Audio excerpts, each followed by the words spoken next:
Okay, well, we'll go ahead and start it then. Welcome, everyone. My name is Joe Maletti. I am an executive vice president with Avid Bank and the current chair of the board for the Chamber of Los Altos. So welcome to the Government Affairs Committee today. As typically, before I introduce our guest, I'll just let everybody know we typically go around the horn and introduce everybody at these meetings. Given the Zoom format, I would recommend that everybody on the call go ahead into the chat area and type in their name and who they're with so we can get an idea as to who's on the call. And you can all kind of do a shout out hi that way so it's not so confusing with these little Brady Bunch boxes here. So with that, I'll go ahead and start the meeting here and introduce Michael Record with San Jose State University.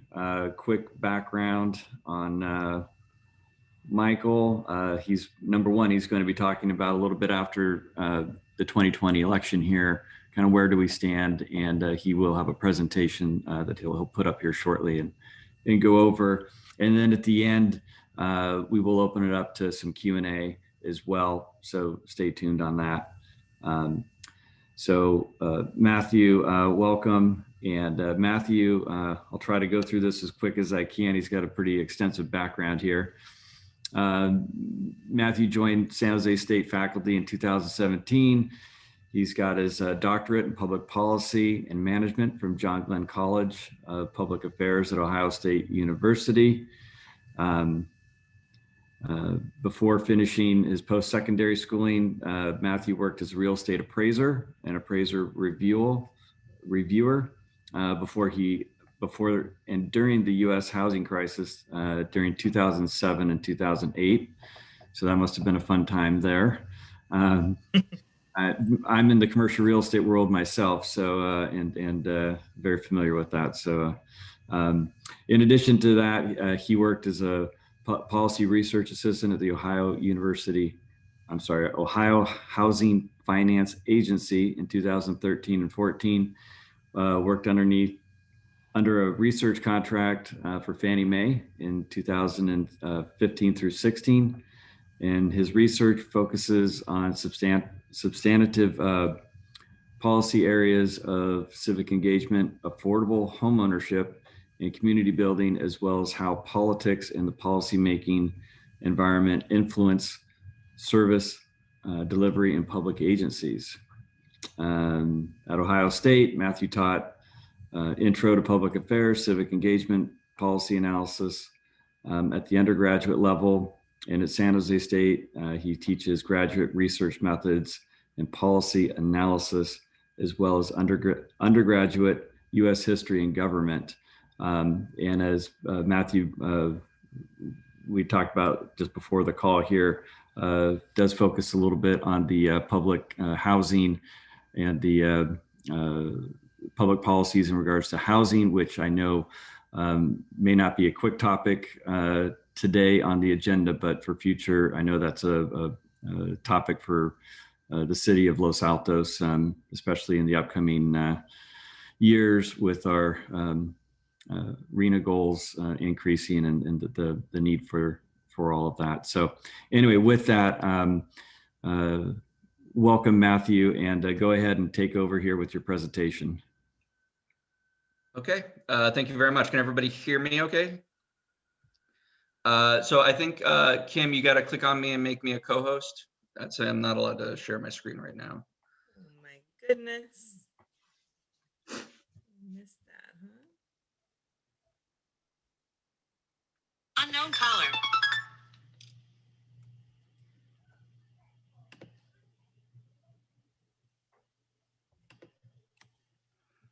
Okie dokie. All righty, here we go. That should do it. Yep. And it has. And thank you, Matthew, for joining us. And we'd love to have further discussions as well about housing. So appreciate your joining us this morning. Sure. Why is the Screen. Sorry, this has been a continuation of what has been a semi-catastrophic morning in terms of the in terms of getting my presentation up and running. Here we go. Now this should work. There we go. Okay. So again, my apologies. I had some technical issues this morning with my computer, and so this is a version of a presentation that I gave to the Walnut Creek Chamber of Commerce several weeks ago, and I had it nice and updated. I had all kinds of stuff about Los Altos. I was very proud of the updates that I made to the stupid presentation, which of course crashed this morning. So the file that I had made for all of you is corrupted. So you're going to get I'm going to visually present to you the same presentation I was doing a few weeks ago. But then in the meantime, I'll update it verbally as we kind of go through. So today we're basically just going to be talking a little bit about the 2020 election, what happened, and a lot more importantly, what does that mean sort of moving forward. So this is one slide I was able to update frantically this morning. Joe Biden, barring something really extraordinary at this point. I mean, it would have taken something extraordinary to overturn the election regardless, but it looks to be next to impossible at this point. Joe Biden is going to be president in January 2020. He won a convincing but not overwhelming victory against Donald Trump when the polls had been predicting a pretty overwhelming victory. So that's actually something we're going to be talking about in terms of what that means moving forward. Nonetheless, because the Electoral College is more Republican leaning than the country at large, Joe Biden has won a pretty convincing win in the popular vote to the tune of about 7 or 8 million people, probably, when all votes are counted, which is a percentage, is not an enormous win. It's about 4 points, 4.5 points, somewhere in that realm, but it's not nothing. It's a pretty big win as far as the popular vote goes. And in terms of the absolute number of people that have voted, this is the largest turnout. I mean, I like to use the phrase in the modern history of the country because that only brings you back to about the Depression, and lots of things changed right around the Depression. But I think you got to go back farther than that for this one. This has been a turnout like we have not seen maybe since around the Civil War. There was a high level of passion about this election one way or the other. In general, it looks like the Democrats are going to control the House and the presidency, although they lost seats in the House, and the incumbent party typically loses seats when it comes to the midterm election. So while Democrats have a slim majority in the House of Representatives right now, I think it's not a crazy prediction to suggest that they will likely lose control of the House 2 years from now. So in terms of substantive policy making, that's going to be a pretty small window of opportunity. On top of that, the Senate looks like it will probably be retained by the Republicans. Rather famously, there are 2 runoff elections occurring in the same state, Georgia, right now, which is typically pretty Republican leaning. So that would point to Republicans controlling the Senate. On the other hand, Biden did win Georgia this time around. So that could point to at least some possibility that the Democrats could take control of the chamber. Although they would have to win both seats, which is a tall order. As far as California goes, California is obviously pretty democratically dominated. But even within that context, California Democrats had a really good showing in the 2018 election. California Democrats had made inroads into a number of districts where they had historically not been able to make inroads previously. And it looks like they are falling back from that. Now, obviously, this is an older article, and some of these races have been called, but there were extraordinarily tight races in Fresno, one in Los Angeles County, Orange County, areas that were Republican leaning for 50, 60 years went Democrat in 2018. And maybe not super surprisingly, they've now kind of switched back to their historical lean reversion to the mean here in 2020. In terms of the statewide ballot issues, for the most part, they paint a pretty interesting picture. But I think on balance, suggests that California is not quite as liberal as its reputation might imply. So if we were going to talk about the ones that are going to be sort of more economically oriented, the ones that are going to sort of have the greatest valence for business owners, it would probably be Propositions 21, 22, and 24. And in each one of these cases, the majority went for the sort of less regulatory, with the exception of Proposition 24, the voters tended to go for the sort of less regulatory, slightly more business-friendly option when they were presented with these ballot initiatives. So, for instance, the populace has slapped down rent control hard for like the second time in 2 elections. But Proposition 22 was an interesting case because Proposition 22 was an opportunity to sort of affirm the California legislature's desire to start treating people in the gig economy more like traditional employees, and it was rejected. Now, it's unclear whether it was rejected because there's a sort of, that's the actual ideological valence of the state, or if it's because there was more money spent on that initiative than any initiative in the history of the state, and that's saying something. Because by saying that more money was spent on that initiative than in the history of California, that's kind of like saying that's more money than was spent on any initiative in any state ever up until this point of human history. So a lot of money gets spent on California initiatives, and this one in particular just saw tons of money. The voters did vote in Proposition 24, which amends consumer privacy laws and does demonstrate a little bit of skepticism towards the way in which big tech has been sort of hoovering up data. But it's a little bit of a mixed bag because in the basic construction of this initiative, there are some elements of business restriction, but there's also a lot of ways in which kind of not enormous tech companies, but still pretty large tech companies are completely absolved of any regulatory responsibility at all. So whether or not we can call that sort of like a more pro-business or maybe more pro-regulatory initiative is a little bit difficult to say. We can talk about any more of these in detail if anyone's interested in kind of talking about that during the Q&A. So one of the big questions coming out of the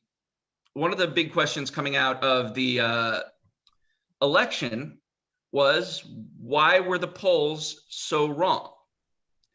And there's kind of 2 answers to that. The first is that the polls probably weren't quite as wrong as the average person thinks. Most polls have that pesky margin of error of, 3 or 4 or 5 points. And when you average them together, you still have a pretty large margin of error. And basically every poll was within the margin of error. So from one perspective, the polls really weren't that bad. From another perspective, though, the polls, to the extent that they all missed systematically and in the same direction.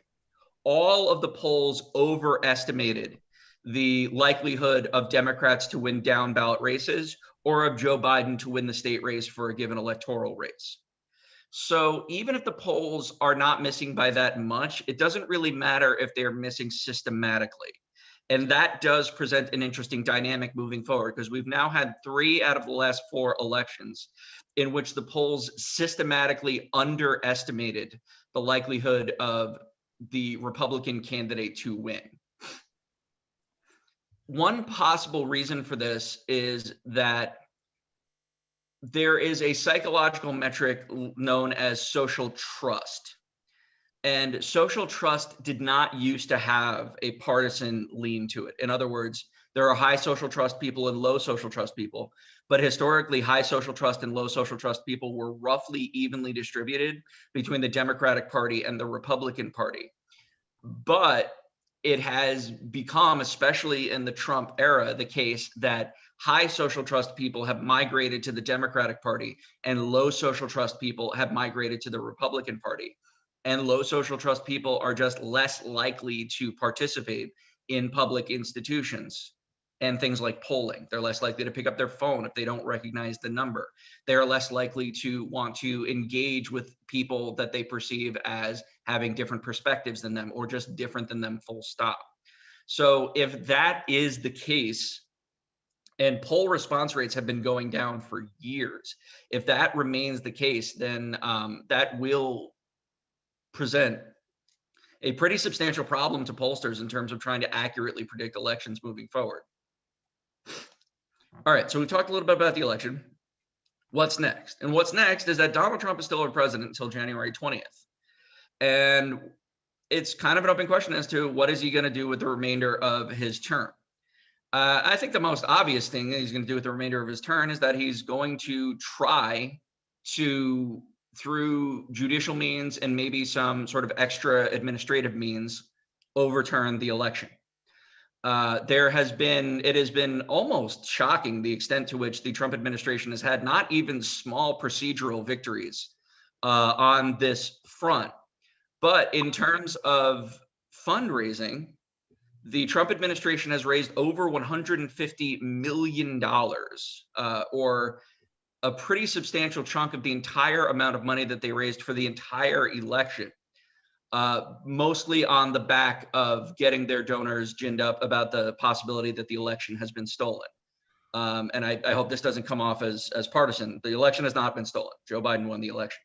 So if it is a strategy to sort of keep the base motivated for the purposes of the Georgia vote and to keep fundraising dollars rolling in, there's no reason to think that it's not working.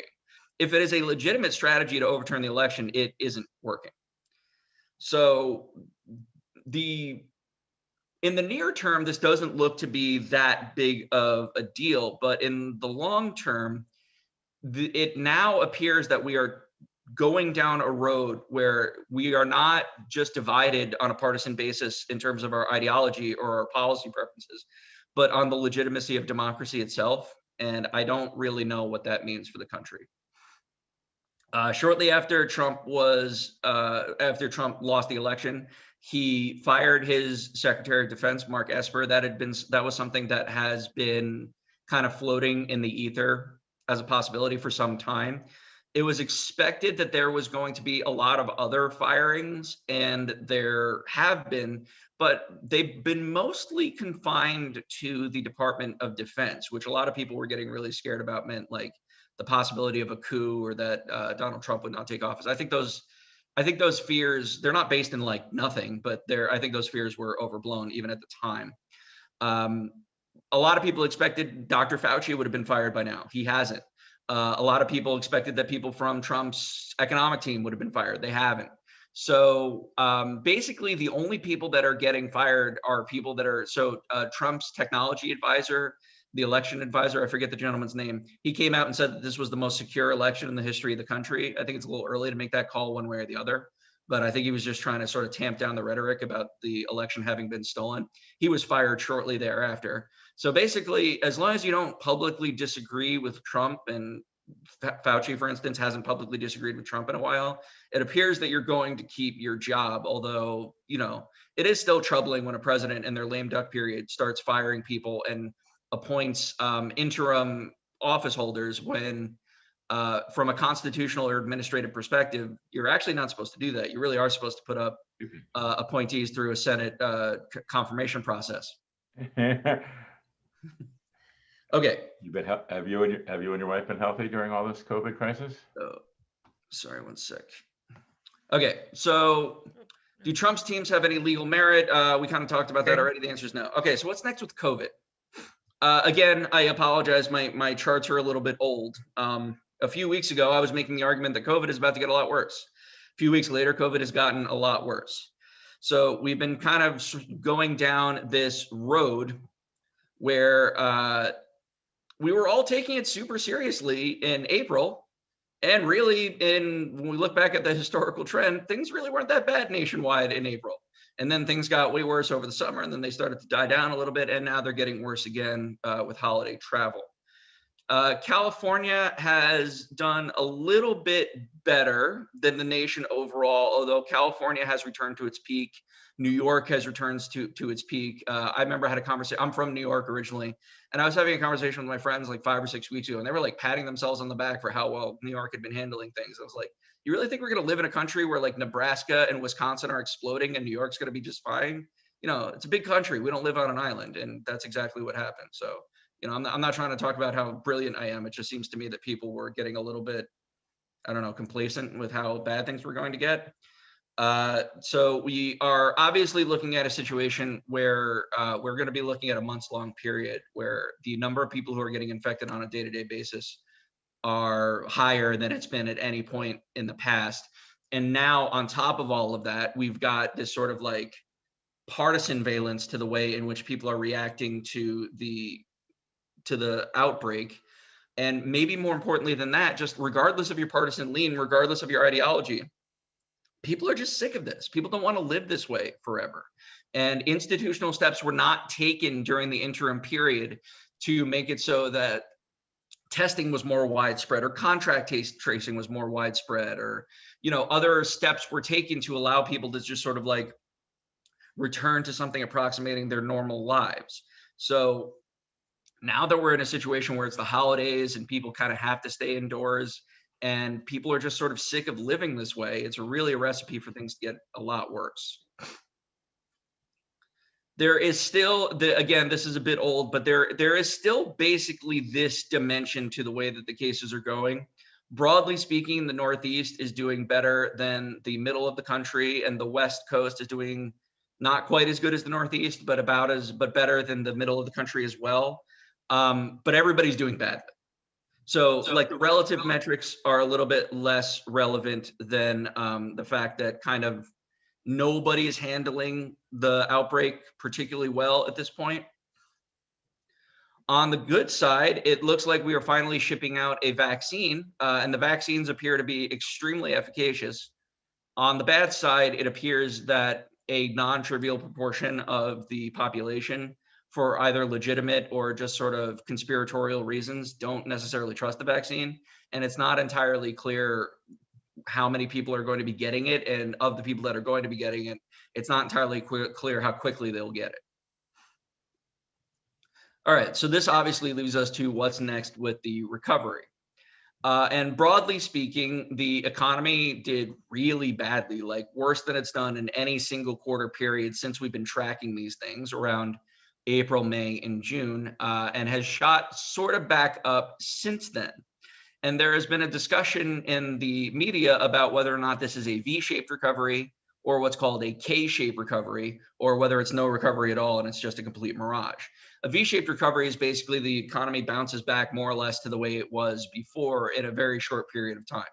We've had a couple recessions in history that were like V-shaped recoveries. 2001, for instance, was an example of a recession that hit relatively hard but recovered pretty quickly. A K-shaped recovery is where it's a V-shaped recovery for some people and things kind of go down and stay down for a large portion of other people. And I think that personally, that looks to be the most likely descriptor of what we're going to end up with. I sincerely hope it isn't a mirage. I think it looks like the economy has been more resilient than we thought it was going to be, at least that we thought it was going to be 6 months ago. But this just is weird. And we haven't dealt with something like this in 100 years. So it's very difficult to predict exactly how things are going to work out. In terms of whether or not the economy recovers, that's great. But as you all are, I'm sure, aware, the damage has already been done. There's been a huge impact on the small business community nationwide and in the Bay Area specifically. Larger companies are just in a better position to kind of weather these things than small businesses are. So we might be in a situation where even if the economy recovers quickly, you're going to see more money sort of moving towards large businesses, relatively speaking, as small businesses are sort of forced to close their doors. The final question is, will there be another stimulus? And again, this information is old. If you would have asked me 3 weeks ago, I would have said no. But there was a bipartisan proposal on the Senate floor, or not on the Senate floor, but by senators yesterday, of a relatively meager, I mean, it's a lot of money in like real terms, but in terms of like economic stimulus terms, it's a pretty meager offering, but really anything is likely to help in terms of getting the economy back on track. So I think the proposal yesterday was for something around $900 billion. I think it's important to understand that if the Republicans controlled the Senate, based on the way that they reacted to Barack Obama's first term, I think we can we can say with pretty high levels of confidence that if the Republicans end up controlling the Senate, then by the time Joe Biden gets into office, it will have been too late to pass a new stimulus bill, because Republican strategy has been in recent decades to not give any sort of political victories to the other party, even if they are minor or just seen as, kind of necessary moves. So Barack Obama had to spend, for instance, a lot of political capital just wrangling the more conservative elements of his own party to pass a stimulus bill in 2009, despite the fact that it was, really bad. The economic conditions were really bad, and it was pretty widely considered to be necessary by most economists. All right, so that's basically where we're at now. We have a new president. We have a kind of catastrophic world situation that we're living in right now. And there's just a lot of things that are uncertain. I hope that this has been at least somewhat informative. And if not, I sincerely apologize. But I'm happy to take any questions that anybody has. And I think I'm going to go ahead and stop sharing. And at this point, Kim, I think I'm going to return the hosting duties to you, because Sure. I've been trying to let people in through the waiting room, but I don't know if I've been doing Yeah. it properly. No problem.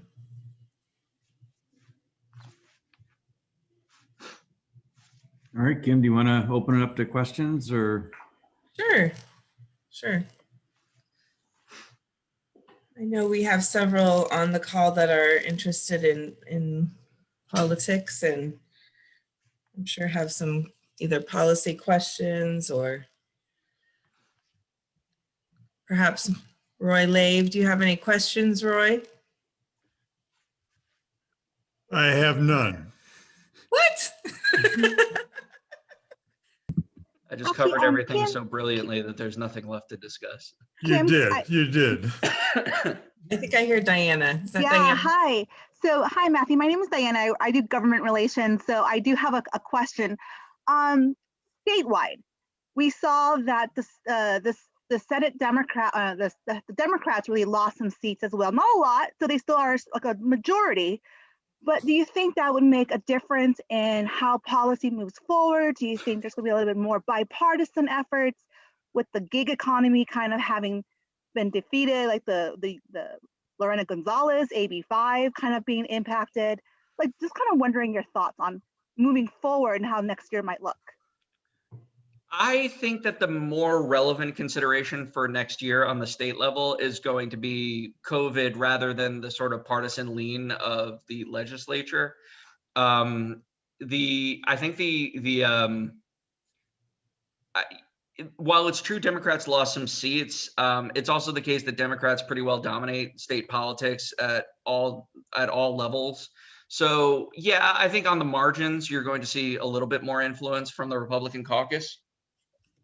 But I don't think that that's really going to be the main driving consideration for the next couple years.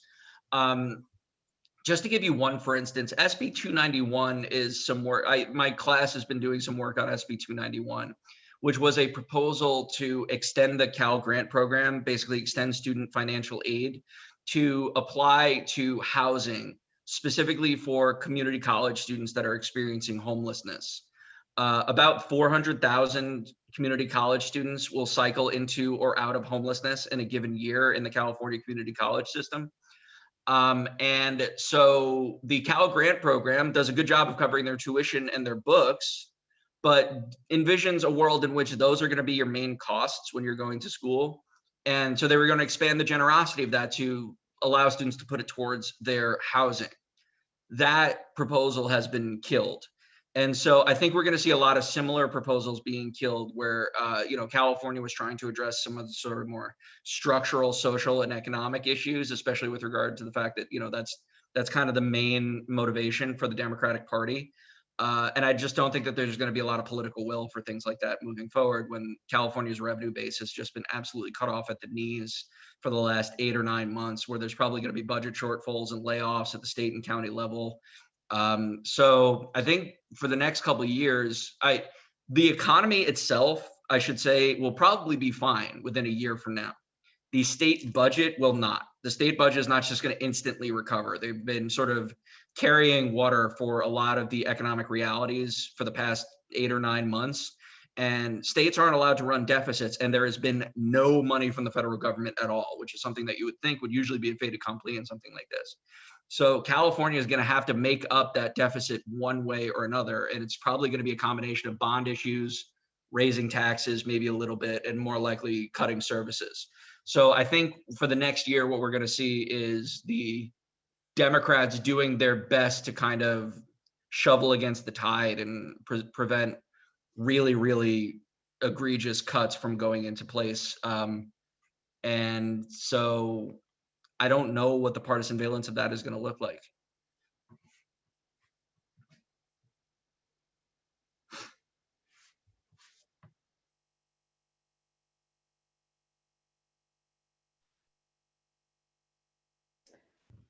I was just gonna say one thing. I enjoyed your presentation, so it's not a lack of that I am not interested in this area. I just feel very like I don't even know what to ask because it's so discouraging, I should say. It's just like and it's like there's so many issues to kind of be faced with this. And I look at when I look at it from a frame of the chamber and small business, it seems really dire to me. And I don't really see a good way. I see big businesses, I think they'll be okay. And I think they know how to use, very cheap capital, and they know how to, they have all the things going in their favor. But when you kind of look at the small businesses and the main streets, it's like a challenge to how do you try to fix that, or how do you try to not fix it, but minimize it? Because I think that's where I see a lot of hurt coming. I don't know. I mean, I don't really have a question. It's just because I don't even really know what to ask. It just feels like there's so many things right now.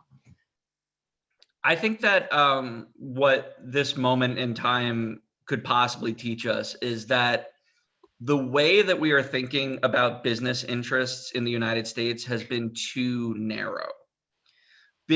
Being pro-business has almost always meant some version of cutting taxes, encouraging consumption, and reducing regulation.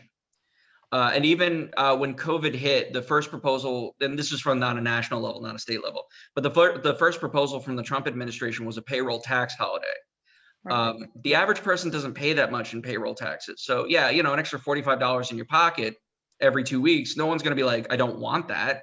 But $45 was, or $100 or $150 or even $300 wasn't going to be the difference between people being able to pay their rent and not pay their rent. It also doesn't help people that are unemployed at all. So the fact that we have this sort of like automatic like reflex of like, okay, the economy is bad, let's cut taxes.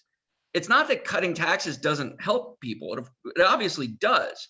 But cutting taxes also has the sort of downside of people who pay more taxes will have their taxes cut more because there's just more for there to cut. So I think what you're describing is a situation in which, small businesses who are operating on relatively small margins anyway, whose profits were enough to sustain maybe one person's salary, the tax cut doesn't hurt them. It just doesn't help them very much. And probably what they needed was like, no strings attached loans or even grants to keep them floating through times, or, right. And that is spending. And when taxes are cut down to the bone, you can't, and I understand we live in California and California has high taxes, but I'm more talking about from sort of a national basis where like, if you cut things down to the bone, you just don't have the money to float these sort of programs when times are bad. Mm-hmm. So I think that at some point we have to reckon with a difference in political behavior, which is that in 1978, when the top marginal tax rate was 73%, and when there were all kinds of regulations to incorporation, and there was government infiltration of like a lot of different sectors, like the telephone industry and the airline industry, where it turns out it probably wasn't necessary, cutting taxes and deregulation was like a really good idea to goose businesses, especially small businesses. In a world in which we've been pretty consistently cutting federal taxes for like 40 years, and even the Democrats say that they're trying to deregulate most industries, we're just at diminishing returns with stuff like that. So I think that, I think we just need to expand our vocabulary for what it means to be pro-business, expand our vocabulary for what it means to be pro-market, and large scale changes like that don't really happen without the trauma. So if you're looking for like the sort of more optimistic take, it's that it took the oil crisis and the series of recessions in the 70s and 80s to sort of like dislodge the previous received wisdom. And maybe, you know, enough of these catastrophes and enough demonstration that the economy that we built for ourselves is robust when times are good and really brittle when times are bad will demonstrate to people that we need to just sort of we need to reconfigure our expectations and reconfigure what can and cannot be done. And maybe that happens, and maybe that's the optimistic take of where we're at right now. But I get where you're coming from. And Matthew, to that point, I think a lot of when we're all cut down to the bone, as you said, and facing these, you know, the crisis that we're going through, I think a lot of people that I've talked to, the concern is, you know, knowing that there's a need to increase taxes to help fix this problem. I guess the question that a lot of people face was kind of like, in this immediate time is not probably the best time to, if, you know, we've gotten this catch-22 that we've got ourselves into, to, if there's going to be this bounce back to recovery in whatever shape or form that it's going to be, what's the potential for the increase in taxes to help, you know, that could stall that growth? I guess that's, I don't know how you're seeing that, or I don't know. It's From a political behavior standpoint, I'd be hard pressed to think of a situation in which this happens in developing countries sometimes, but like I'd be hard pressed to think of a situation in which modern countries, developed countries, Western countries have stalled in economic recovery by way of increasing taxes. And the reason for that is very simple. People don't like to increase their taxes. So when tax increases happen, they're usually not very large. I would say that like the bigger behavioral issue is the one that we're living through right now. In 2008 and 2009, you heard a lot of complaints about the deficit while we were trying to sort of like put stimulus money into the economy. When in reality, like especially the TARP bailout in 2008, the TARP bailout was paid back with interest within like 3 or 4 years. And the average economist came to the conclusion, and this is not hindsight, they were saying this at the time, that we didn't spend anywhere close to enough money to sort of we could have gotten the economy going a lot faster in a much more robust way with more stimulus. We've all heard that truism that FDR didn't end the Great Depression, World War II ended the Great Depression. Well, what was World War II? World War II was a massive stimulus program, you know, for a specific reason, but one that was undertaken by the government, right? So like, we know that large scale stimulus programs, like you can shorten a recession substantially through large scale spending. So if I were to, my response to you would be this, and you can't do this at the state level, unfortunately. If property taxes, sales tax, and income taxes all went up 20%, that would be an enormous increase in taxes, way beyond what you would ever see under normal circumstances. Even with a Democratic controlled legislature, just raising taxes that much pisses people off and they don't react to it very well. So let's say that there's a 20% across the board raise of every state and local tax here in California. But at the same time, the government passes like a $3 trillion bailout that specifically goes to state and local governments and small businesses. And let's say like $400 billion of that comes into California. That $400 billion would absolutely swamp whatever tax increase you saw on the back end. I think the problem that you're saying is, are we going to see tax increases without any sort of stimulus money coming in on the other side? And the answer is probably yes. But I actually think that from a political, like, in terms of political viability, I think the thing you're more likely to see rather than large tax increases is service cuts. And I'm not sure that that's actually better if you're a small business owner. If there are massive teacher layoffs, or if there are decreases in the generosity of government funds to social programs, you know, that money flows into the pockets of small business owners just as much as a tax cut does. And honestly, those spending programs will tend to target people at the sort of middle class and working class area a lot more effectively than the taxes tend to. So and again, this kind of goes back to Kathy's point before of like how depressing things are. You kind of have to pick your poison a little bit. One way or another, taxes are going to get raised, spending is going to get cut. And I actually think if it was like just literally a pure 50-50 where you could wave a magic wand and choose one or the other, I think as a small business owner, you'd actually rather the taxes raised. But they're both bad, as you say, like in terms of like the near-term economic recovery, neither is going to be great. But I think the key is going to be to remember this, because there's not going to be, there will be good times again. And we need to remember this and realize that we need to be building up reserves for moments like this in the future, because, you know, we just can't live our lives this way.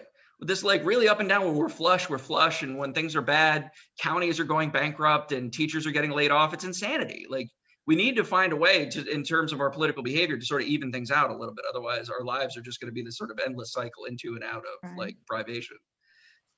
Well, that's one thing I hope is a positive or whatever, if we can call it that, of the pandemic, because as you said, this is a massive swing that nobody had anticipated. And I'm just hopeful that everybody is learning how, because there's going to be a COVID 27 or something, who knows what it's going to be. And I'm not trying to be negative about it. I'm saying that we need to plan for it. And I think hopefully we get some takeaways of what works, what didn't work. And to your point about the government bailout, the TARP funds, I worked for a pretty large bank at the time and that received those TARP funds. And it was a weird structure. The money went to the banks for the banks to lend to get it out in the public. But then the federal government told the banks, well, if you lend it to bad businesses, we're going to, be pretty harsh on you. So the banks got in this quandary to what do we do? And then the money, as you said, was extremely expensive. And the government, at the end of the day, to your point, made out very well in that, because the banks then had to pay that back in a pretty high return, a rate of return. And it wasn't a very efficient way of getting the money out to the public. This time, we turned it upside down, and we put $4 trillion out there, or whatever the final number is going to be on this thing, directly to the public for the most part. We've seen the overall balances of cash in the world gone up. It's sitting around $2.5 trillion, whatever. So that money, it was great that it went out there, but I don't know if it was that efficient, because that $2.5 trillion is sitting on everybody's balance sheets. Both, it's like 50-50 corporate and personal, is still sitting there. And there's been kind of a stimulus with that kind of keeps going. So hopefully, my take is hopefully Washington can figure out this next level and to target it. And I don't know if it's the Main Street lending program or what the best way to get it to this, because we, like Kathy mentioned, we all believe that, the big corporations will still figure out a way to get through this all. It's the Main Street businesses that are going to be suffering from this thing. And if we could, also trying to be mindful of our national debt, and trying to, we've been kicking the can down the road on that one, and that's, being accelerated in how we address that. Anyway, but the point is, hopefully that Washington can figure out how to get that in some form or fashion to those businesses that really need it, and the people that really need it, quite frankly. And I think that's the better, use of the funds, and hopefully they can. And I'm hopeful that, I know McConnell and Biden are really good friends from a long time ago. So I'm very encouraged to, not quite the full gridlock, but I think they know how to play the game a little bit better than our current situation. So Let's hope so. I mean, McConnell and Biden were friends in 2011 too, and there wasn't a lot of cooperation then. So I guess we'll have to see if it makes a difference whether or not he's vice president or president. well, much better than now, that's for sure. Yeah. I don't know. I wish I could think of the way to ask this question, but it goes back to, I agree with one of the first thoughts I had when this all started was how the belief that our economy is as strong as people want to believe is kind of a house of cards. And, you know, when it's strong in some senses, but for kind of the, there's a lot of the population that is actually hanging on barely anyway, like before this all happened. And that this kind of just, you know, like you go to small businesses typically don't have huge reserves. They don't have, I mean, they're kind of running very thin margins and kind of it's month to month, or maybe it's several months, or, you know, but it's not like it's just a totally different way of living. And so when something like this happens, it really disrupts it. And I guess one of my thoughts is how do you try to really get people to come to grips with that the economy is not just the stock market, and it is not just, I mean, like, you know, how do you get people to understand that it isn't really working as well as we all were thinking it was? I think that happens over time. And I think that people's intuition is moving in that direction already. You know, like this is what, like probably the third or fourth time in the last 20 years that the stock market has been surging, while the average person probably like feels like the sword of Damocles is hanging over their head and they're gonna have to close their business or get laid off at, you know, any day now. And I just think that sends the signal to people is like, oh, wow, like there really isn't that much of a relationship between these sort of like perception of the profitability of the 500 largest companies in the world, which is what the stock market is, the quote unquote stock market when we report it, and the sort of economic, the sort of economic viability of everyday people. But I actually think that we could even extend out your analogy a little bit further. Like, it's not just their perception of the strength of the economy as a house of cards. The economy itself is a house of cards. The whole thing is a confidence game. Yeah. We give each other cotton paper, and like then they give us something useful for the cotton paper. You know, like my money is your money and your money is my money in a macro economy. And I think that people are starting to make a little bit more sense of that. To go back to Joe's point before of like, we sent all of this TARP money out because there was an understanding that like if the banking sector truly failed, like if you had more Lehmans and Bear Stearns, the economy, it was going to be really bad for the economy, because essentially what the Great Depression was not this, like the crunch of the Great Depression was an unavailability of credit. You couldn't lend, and if you can't lend, you can't buy a house, you can't make large purchases, and you can't start a business. So lending is a magic elixir. If you ever think about like what the concept of lending is, like if you put $100,000 in the bank and then I get $100,000 loan from that same bank, and they pay you 1% interest for you keeping your money there, and I pay 3% interest on my mortgage. And like magic, we've created $200,000 where there was $100,000 before. Like one of the great force multipliers in an economy is lending, but lending is like a magic trick. Like, how do you create wealth out of no wealth? That's exactly what it is, right? And when you sort of like, the entire economy is predicated on our ability to do exactly that. So when you crunch that down and you can't get lending done, like all economic activity basically ceases to exist for a short period of time. So the basic idea was we can't let the banks go belly up. And we didn't let the banks go belly up. But the problem was there was a general perception that if some people got a benefit from the government, because what I think Joe's point was basically that it went to the wrong people. It went to the banks. It never made its way into the pockets of everyday people. The money mostly sort of hovered around the corporate world and then made its way back to the government at a relatively high premium of interest. That doesn't help everyday people. Like if your bank doesn't go out of business, great. That's good news for you, I guess. But like if you lost your house or you couldn't get a mortgage modification, or if your business went out of business, that doesn't help you. But I think that there was a perception that people couldn't handle the idea of if your neighbor was $125,000 underwater, the most effective thing to do would just cut them a check for $125,000. That way they don't lose their house. The money that they get is going to make its way into the economy because they still need to buy the goods and services that they need, right? And that's like a demand side subsidy for a demand side problem. But I think people, like, for some reason, you can give trillions of dollars to the banks and people will get mad, but they won't get like pitchforks out in the street mad.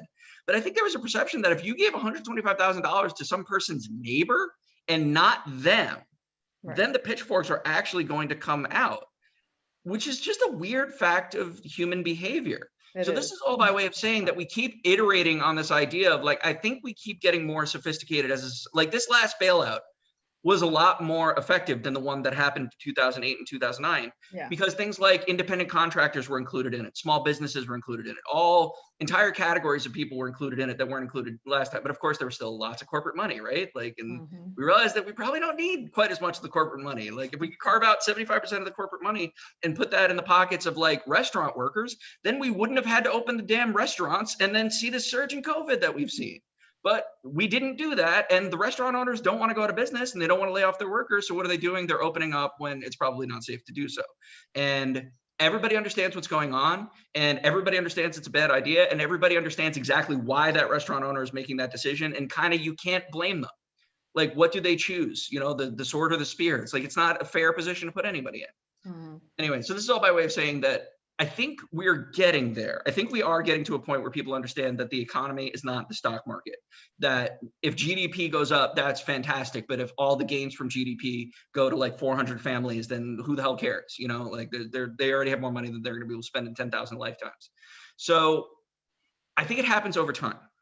I don't know exactly what the solution to it is. And, you know, anger is good. I think anger can jostle people into action, but anger rides away at you over time. Anger does Mhm. bad things to a democracy. And there's a good reason for people to be angry. We have to not foment that anger. We have to find a way to tamp it down. We have to find a way to let the better angels of people's nature win out. I don't know how exactly we get there. But you know, I do think getting the single most divisive president probably in the modern history of this country out of office helps. But you know, I don't think that president was a cause of any of this. Mhm. So, you know, maybe it doesn't. No, I agree, Matthew, and I think you know, if anybody's been out there watching the Netflix Social Dilemma, things just keep getting worse and worse. And this is, I think, to your point, Matthew, is that this has been going on for quite some time as far as the divisiveness, and so I'm, you know, I don't know how, you know, that you know, horse gets back in the barn, given what everybody's getting inundated with. You know, the anger goes on kind of both sides, and it's not healthy. And to some degree, I think, and I'm hopeful that people do start to look around and try to figure things out on their own, instead of just looking at their feeds on their phones. But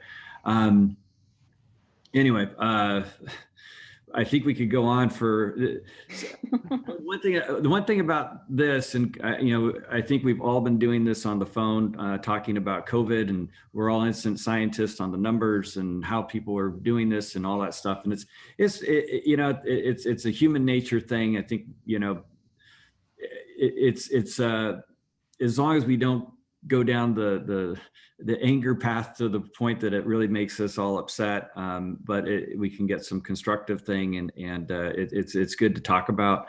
And anyway, like I said, we could probably go on for a couple hours on this thing, but I know we have the time running out here. So at this point, I will go ahead and just say thank you, Matthew, and look forward to you know, more conversations down the road.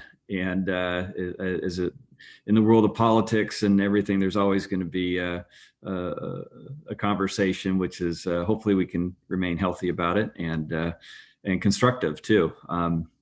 So thank you for coming today. I'll turn it back over to Kim. If you have anything else to add, Kim. Sure. I just wanted to thank you, Matthew. I appreciate your thoughts and the dialogue that we had here this morning. It's good, you know, for all of us to be considering these things, and so thank you all. I just wanted to put in a little plug for our small businesses while I have the opportunity. As you're purchasing gifts and making plans for your holidays, please try to spend all of your dollars locally.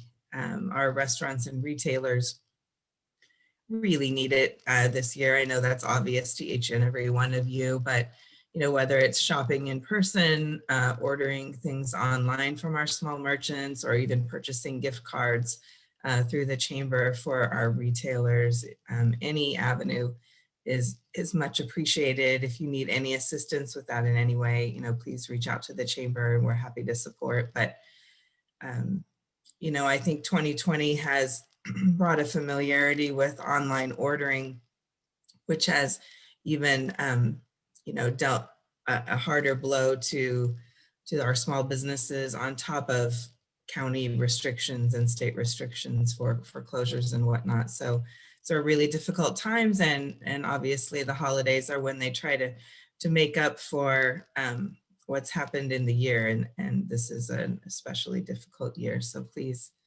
support. Of course. And thank you all so much for having me. I hope this was useful. I hope that the fact that there were no questions was not an indictment of the presentation. I do No. apologize again for the technical issues. No, it was really great, Matthew. I appreciate it. And I'd love to have you come back again and we can talk about housing. Housing is a hot topic across the state, but especially here in Los Altos. So would love to get your thoughts on some of the policy and perspectives on that. I would love to. All right, perfect. Thank you all. Thank you. Thanks, everyone. Great to see you. Take care.